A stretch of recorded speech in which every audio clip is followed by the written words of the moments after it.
A Ucrânia cedeu à pressão americana e fechou com os Estados Unidos uma parceria de exploração de minerais. A expectativa é de que esse acordo seja oficialmente assinado na sexta-feira, durante uma viagem do presidente ucraniano Volodymyr Zelensky até Washington. Nas últimas semanas, o presidente Trump pressionou a Ucrânia para ter acesso a áreas de minerais raros. Seria uma maneira de compensar toda a ajuda militar que os americanos já deram aos ucranianos durante a guerra. Segundo as palavras de Trump, o ex-presidente Joe Biden estava jogando dinheiro fora. Esse acordo entre Ucrânia e Estados Unidos permite que os dois países explorem juntos a riqueza mineral essencial para a indústria eletrônica. Segundo fontes da Ucrânia, há uma referência à segurança no texto, mas ainda não se sabe qual vai ser o papel dos Estados Unidos. E quem chega para fazer uma análise desse assunto é o Vitélio Brustolin, que é professor de Relações Internacionais da Universidade Federal Fluminense e também pesquisador de Harvard. Vitélio, boa tarde, seja sempre muito bem-vindo ao Conexão Record News. Boa tarde, Kelly, boa tarde a todos. Obrigado pelo convite. Vitélio, a pergunta é o seguinte: a Ucrânia teria como agir diferente a não ser aceitar esse acordo? Kelly, a proposta da exploração dessas terras raras foi feita em outubro do ano passado pelo Zelensky, antes da eleição do Trump. Agora, quando ele propôs isso, isso faz parte do plano de vitória da Ucrânia, como o Zelensky chama. Quando ele propôs isso, ele estava propondo a exploração desses minerais em troca de garantias de segurança por parte dos Estados Unidos e dos outros aliados da Ucrânia. A Ucrânia tem 0,4% da superfície terrestre, mas tem 5% dos minerais de terras raras. Então, manganês, urânio, titânio, lítio, minérios de zircônio, são minerais importantes para indústria, tanto de celular quanto de informática, de computação em geral, e a China tem o controle maciço desse comércio e vem vetando o acesso dos Estados Unidos a esses minerais. Então, o Zelensky tinha proposto isso como garantia de segurança. A proposta do Trump, no entanto, não tinha nenhuma garantia de segurança para a Ucrânia. Era só uma proposta de uso de 500 bilhões de dólares dessas terras raras. E aí a gente deve lembrar que na segunda-feira, quando o presidente da França, o Macron, esteve com o Trump falou que os Estados Unidos já forneceram 350 bilhões de dólares para a Ucrânia e queriam garantias de que isso teria sido um empréstimo, assim como fez, segundo o Trump, a Europa. E aí o Macron o corrigiu, disse, não, a Europa doou esse dinheiro, a Europa, na verdade, deu 60% da ajuda da Ucrânia, foram 137 bilhões de dólares contra 118 bilhões dos Estados Unidos, e a maior parte foi doação, e o que não foi doação é garantido pelos recursos russos que estão congelados na Europa, os ativos russos. Então, veja só, e aí, claro, criou um embaraço entre o Trump e o Macron. O Trump disse, olha, se você quiser acreditar nisso, tudo bem. Criou um embaraço ali, mas foi feito de uma forma muito sutil pelo Macron e tentou ser gentil nessa correção pública do presidente dos Estados Unidos. Afinal de contas, nunca um presidente dos Estados Unidos tinha sido interrompido para ser corrigido por um outro presidente. Mas, enfim, Kelly, na verdade, o que se aventa nesse momento? As maiores exigências dos Estados Unidos sobre esses minerais aparentemente foram baixadas. Nós não tivemos ainda acesso a todo o plano. O Financial Times, um jornal britânico, teve acesso a uma das ministras da Ucrânia que está negociando o plano, então teve uma visão sobre o plano. E, aparentemente, a garantia de segurança dos Estados Unidos se dará por forma comercial. Afinal de contas, como terá investimento dos Estados Unidos na Ucrânia, interesses econômicos dos Estados Unidos ali, os Estados Unidos estão vendo isso como uma forma de garantir que a Rússia não vá novamente atacar território ucraniano, porque ali estarão instaladas empresas dos Estados Unidos. E, por fim, na reunião com o Macron, na segunda-feira, o Trump disse que o Putin concordaria no envio de tropas europeias para a Ucrânia, para aquelas áreas ocupadas pela Rússia, para garantir a segurança da Ucrânia. Mas, recentemente, o Dmitry Peskov, que é porta-voz do Kremlin, e o Sergei Lavrov disseram que isso seria inaceitável, Kelly. Ao mesmo tempo, a Rússia também emitiu um parecer sobre a possível exploração de terras raras, Inclusive, sinalizando que poderia também colaborar com isso. Qual que é a posição da Rússia em relação a essa exploração? A Rússia tem minerais no seu território, né? O território russo é o maior território do mundo em extensão, mas o Putin está oferecendo os minérios também dos territórios da Ucrânia que ele ocupa, que não são dele. Então, tem minérios, por exemplo, em Zaporizhia, tem minérios ucranianos, né, que tem tropas russas lá ocupando, tem minérios em Donetsk. Agora, toda a questão é que não se sabe como essa negociação vai avançar. Os próprios russos dizem que as conversas com os Estados Unidos estão muito iniciais ainda, e que não foi discutido em fundo a questão da Ucrânia. E, na verdade, eles estão tentando ainda reatar as relações diplomáticas entre Estados Unidos e Rússia, Kelly.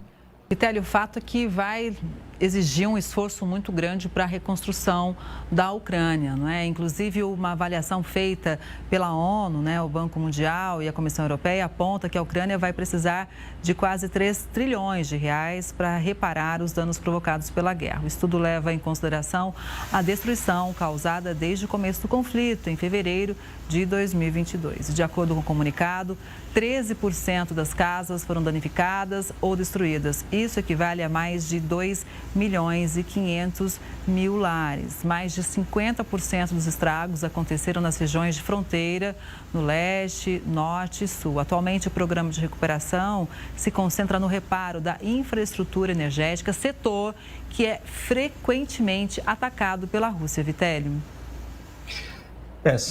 Em dólares, são mais de 500 bilhões de dólares, são 524 bilhões de dólares, essa é a estimativa da ONU.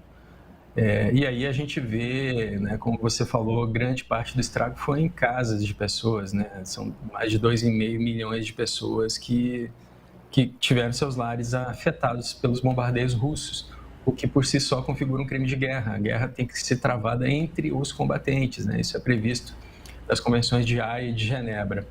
De qualquer forma, essa guerra, se acabar de forma negociada, ainda tem que ser avaliado como será reconstruída a Ucrânia. Existem esses ativos russos congelados, são 350 bilhões de dólares em ativos russos congelados, então já seria parte do pagamento pelo estrago, mas ainda não se sabe como isso vai ser feito, Kelly, porque as negociações estão ainda em estágio muito inicial.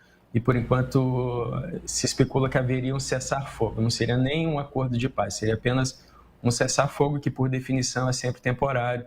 E dali a gente teria uma noção de como seriam os próximos passos, se haveria tropas europeias, quem pagaria pelos danos, etc. Kelly. No meio disso tudo, o Kremlin informou que está preparando novas negociações com os Estados Unidos. Segundo o porta-voz do governo russo, os dois lados tentam organizar um encontro pessoalmente entre Trump e Putin, mas ainda não há detalhes de quando isso pode acontecer. O Kremlin ainda disse que os líderes podem conversar por telefone novamente, se for preciso, mas a prioridade é fazer uma reunião com representantes dos ministérios das relações exteriores. Veja que interessante esse posicionamento do Kremlin e num momento em que Trump está recebendo realmente chefes de Estado, né? E isso é importante. A gente viu ontem o Macron e tem outras agendas também, né, Vitélio? O Macron foi na segunda-feira, amanhã tem o Keir Starmer e na sexta-feira o Zelensky deve ir à Ucrânia assinar o acordo de terras raras. Hoje, a Rússia e os Estados Unidos estão reunidos na Turquia, mas são só diplomatas. E os russos estão usando as táticas de negociação do Trump nesse contexto de negociação. O Trump publicou um livro em 1989 chamado Arte da Negociação, que é um livro sobre negociação comercial, não é sobre negociação geopolítica. Mas ele usa essas táticas, a gente viu isso no primeiro mandato dele, está vendo agora. Então, quando ele faz ameaças contra a Ucrânia, por exemplo, que é um aliado dos Estados Unidos e da OTAN, que faz parte da Europa, ele tenta alavancar os ganhos que os Estados Unidos podem ter na Ucrânia. Nós já vimos o Trump fazer ameaças ao próprio Putin, né? Enviou uma mensagem logo depois que tomou posse, dizendo que deveria acabar com essa guerra ridícula, segundo palavras do Trump. e que se a Rússia não fizesse isso, porque a Rússia também está sendo destruída, de novo, declarações do Trump, os Estados Unidos aplicariam sanções não só contra a Rússia, mas contra todos os parceiros da Rússia que permitem que essa guerra continue acontecendo, comprando petróleo e gás russo, o que não é muito diferente do que a Ucrânia tenta fazer vendendo seus minerais. A Rússia vende o seu petróleo e gás para apoiar o seu esforço de guerra. Hoje, o esforço de guerra russo representa 40% do orçamento nacional da Rússia, ou seja, são feitos cortes em outras áreas apenas para sustentar a guerra, Kelly. E nessa guerra toda, né, a gente vê alguns aliados, obviamente, se aproximando da Rússia, enquanto outros se afastam, né? E tem um ponto que a gente já analisou algumas vezes aqui e tem mais uma notícia chegando, Vitélio, porque o líder norte-coreano pediu a construção de um exército forte e moderno para liderar qualquer guerra. Durante uma visita a uma academia militar, Kim Jong-un criticou a operação das instalações educacionais, dizendo que ela não atendia os objetivos de modernidade. Ele definiu novas tarefas para a reformulação, pedindo que os alunos aprendam sobre o domínio de armas e equipamentos técnicos avançados. A agência de inteligência da Coreia do Sul disse que o governo do Norte está se preparando para o envio de novos soldados para a Rússia. Vitélio. Pois é, isso a Coreia do Norte enviou 12 mil soldados para a região de Kursk para combater a Ucrânia, né? É uma coisa que ninguém imaginaria alguns meses atrás, que a Coreia do Norte fosse enviar soldados para uma guerra na Europa, que é o que acontece nesse momento. E esses soldados norte-coreanos, eles tiveram muitas baixas. Então, a estimativa da inteligência britânica é que se eles continuarem sendo utilizados como são nesse momento, são enviados para a frente de batalha em ondas humanas, justamente para tentar enfraquecer as defesas da Ucrânia, e acabam morrendo muito nesse processo. Então, a estimativa da inteligência britânica é que até abril todos os 12 mil seriam ou mortos ou feridos, teriam que sair do campo de batalha. Então, essas críticas do Kim Jong-un são por conta disso. Deve haver reclamações da Rússia quanto à efetividade das tropas da Coreia do Norte, que, afinal de contas, não entraram em guerra e têm equipamento antigo, não entram em guerra há muito tempo. Mas o fato é que a Coreia do Norte vem recebendo ajuda da Rússia em troca dessas tropas, desse apoio, e isso vem preocupando a Coreia do Sul, porque os soldados norte-coreanos estão sendo treinados em combate real, Kelly. Vitélio, tem informação chegando agora, inclusive atualizada, sobre o conflito no Oriente Médio. Olha só, países mediadores entre Israel e Hamas conseguiram chegar a um acordo para prorrogar o cessar-fogo. A primeira fase do acordo estava prevista para acabar neste fim de semana. Sob supervisão do Egito, os dois lados concordaram em trocar mais 4 corpos de reféns por mais de 600 prisioneiros palestinos. Agora, no começo da tarde, o gabinete do primeiro-ministro israelense Benjamin Netanyahu confirmou que os corpos de 4 reféns que morreram em Gaza serão devolvidos nas próximas horas, sem nenhuma cerimônia pelo Hamas, ao contrário do que aconteceu anteriormente. No fim de semana, Israel adiou a libertação dos prisioneiros pela forma como Hamas tem encenado a entrega de reféns. O governo considera a ação como cerimônias humilhantes. Autoridades israelenses acreditam que dos 59 sequestrados, apenas 24 ainda estejam vivos. Vitélio. Olha, Kelly, esse espetáculo que o Hamas tem feito com corpos das vítimas, né, os caixões das vítimas, inclusive de crianças, isso tudo como uma espécie de propaganda do terrorismo, isso tem sido criticado no mundo inteiro. Inclusive, o secretário-geral da ONU, Guterres, também criticou o espetáculo que o Hamas vem fazendo. E por conta desse fim de semana do espetáculo que foi feito, Israel não devolveu, não entregou 600 prisioneiros que estão em poder de Israel e que seriam parte dessa fase do cessar-fogo. De qualquer forma, outros reféns de Israel foram devolvidos com moletons, com a inscrição "Não esqueceremos e não perdoaremos". O Hamas escreveu isso nos moletons, e aí quando os reféns foram entregues a Israel, os soldados israelenses colocaram jaquetas neles para abafar esse tipo de mensagem terrorista.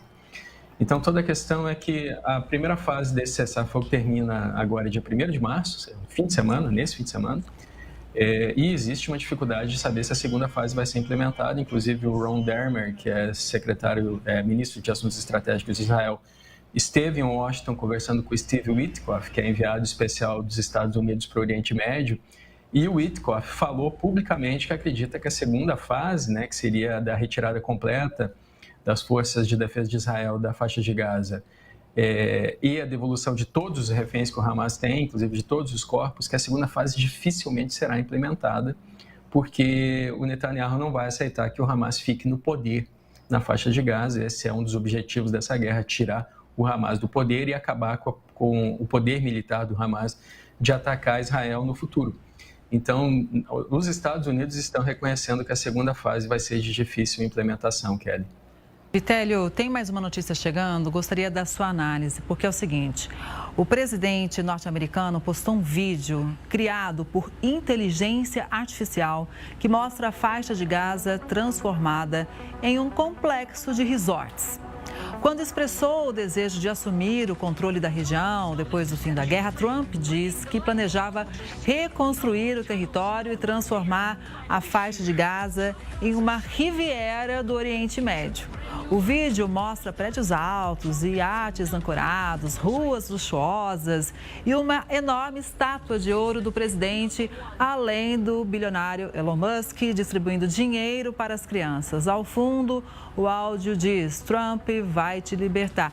Vou jogar essa bola quadrada direto para a sua análise, Vitélio. Bom, isso é difícil até de comentar. Nesse vídeo tem uma imagem do Benjamin Netanyahu bebendo numa piscina, na faixa de Gaza, tomando um drink. Esse plano do Trump ele já foi rejeitado pelos países árabes. Não tem como tirar 2 milhões de pessoas da faixa de Gaza e mandar para onde essas pessoas? O Egito não vai receber 500 mil milhões de pessoas, nem a Jordânia. Esses regimes seriam ameaçados se fizessem isso, inclusive porque os palestinos têm direito àquela região. Isso é uma decisão da ONU de 1948, que é a mesma decisão que criou o Estado de Israel. Então não faz sentido retirar as pessoas dali e elas serem absorvidas por outros países. O que faz sentido é reconstruir a faixa de Gaza. E as pessoas, os palestinos, querem que a faixa de Gaza seja reconstruída com eles dentro. De qualquer forma, de novo, parece ser o ato de negociar, a arte de negociar do Trump, mas ela não vem sendo bem recebida por praticamente nenhum país do mundo, a não ser por Israel, Kelly. Pois é, posto isso, Vitélio, já que a arte de negociar não está sendo tão bem recebida assim, qual seria o maior desafio hoje para o governo do Trump? Terminar com a guerra entre Rússia e Ucrânia ou entre Israel e o grupo terrorista Hamas? Interessante, né? Como você divide as duas guerras, mas elas são conectadas. O Irã conecta essas duas guerras, né? O Irã que fomenta esses grupos terroristas, o Hamas, os Houthis, o Hezbollah, a Jihad Islâmica na Palestina, é o mesmo Irã que ameaça destruir Israel, que está pronto para produzir armas nucleares. A ONU acredita que o Irã tenha urânio suficiente para fazer 4 ogivas nucleares. É o mesmo Irã que fornece os drones Shahed que a Rússia usa para atacar a Ucrânia. Essas guerras estão conectadas. O Hamas foi recebido na Rússia pelo Putin. Então, no momento em que se conseguir o fim de uma delas, existe a possibilidade de negociação para o fim de outra também. Agora, isso vai ser muito complexo, porque, de novo, isso envolve um dos países mais bem armados do Oriente Médio, que é o Irã, que é um aliado da Rússia, assim como a Coreia do Norte, e que vem ajudando os interesses russos em outros locais. Na Síria, por exemplo, que recentemente teve a queda do Bashar al-Assad, ali também era um território de aliança do Irã com a Rússia, Kelly. Pois é. E olha, Vitélio, a Câmara dos Representantes dos Estados Unidos avançou com um plano de corte de impostos no meio disso tudo, dessas negociações do Trump com as guerras, e esse plano é proposto pelo Trump. A votação foi apertada, com 217 votos a favor e 215 contra. O projeto de gastos governamentais prevê cortes de 2 trilhões de dólares para pagar as propostas de campanha do presidente, além de mais de 4 trilhões de dólares trilhões de dólares em cortes de impostos. A proposta também inclui 100 bilhões de dólares em gastos com fiscalização das fronteiras e forças armadas. A medida ainda pretende estender isenções fiscais concedidas durante o primeiro mandato de Trump, que expiram no final deste ano. Vitélio. Olha, o Trump já tentou fazer isso no primeiro mandato dele, essa redução drástica dos impostos. Parte da população dos Estados Unidos recebe isso muito bem, mas parte diz que vai acabar com todos os programas sociais, ou a maior parte dos programas sociais do Estado hoje. Então, tem até deputados republicanos, que são base do Trump, votando contra isso, né? Então, teve, por exemplo, o Thomas Massie, que é um falcão fiscal, né? Ele é contra os impostos, mas ele foi um republicano que votou contra, porque ele acredita que só reduzir e cortar os programas sociais na base não ajudaria o Estado, não ajudaria os Estados Unidos. Existe uma solução meio termo aí que não está sendo negociada, e é isso o que afirmam deputados da própria base do Trump, Kelly. Vitélio, sempre importante para a gente te ouvir, contar com a sua análise. São tantos assuntos importantes acontecendo, né? E certamente a gente vai seguir junto muitas vezes ainda neste ano, né? Muito obrigada, viu? Boa tarde para você. Obrigado você, sempre um prazer. Até logo. Até. E Donald Trump anuncia a criação do Golden Card, ou visto dourado, mas já adianto que custa caro, bem caro. Depois do intervalo, a gente fala mais sobre isso. Conexão Record News volta já já.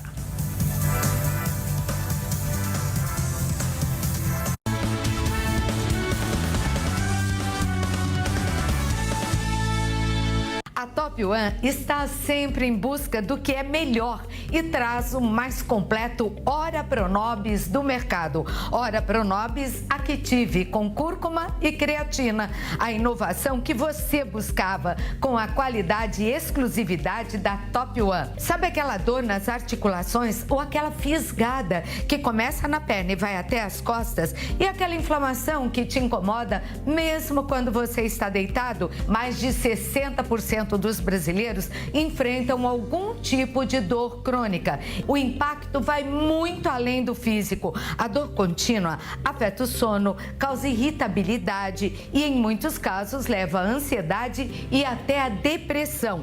Ligue agora neste 0800 que aparece aí na tela e participe dessa super promoção. Você vai ter até 70% de desconto e, de presente, um campeão de vendas, o Agiflex, que vai potencializar as vitaminas no seu organismo. Receba também a revista, que é um verdadeiro guia de reeducação alimentar, um liquidificador portátil exclusivo ou este lindo faqueiro. Se coloque em primeiro lugar. Ligue agora no 0800 que aparece aí na sua tela e adquira o seu Ora Pronobis Active com cúrcuma e creatina. Seja a sua melhor versão. Top One, cuidando de você.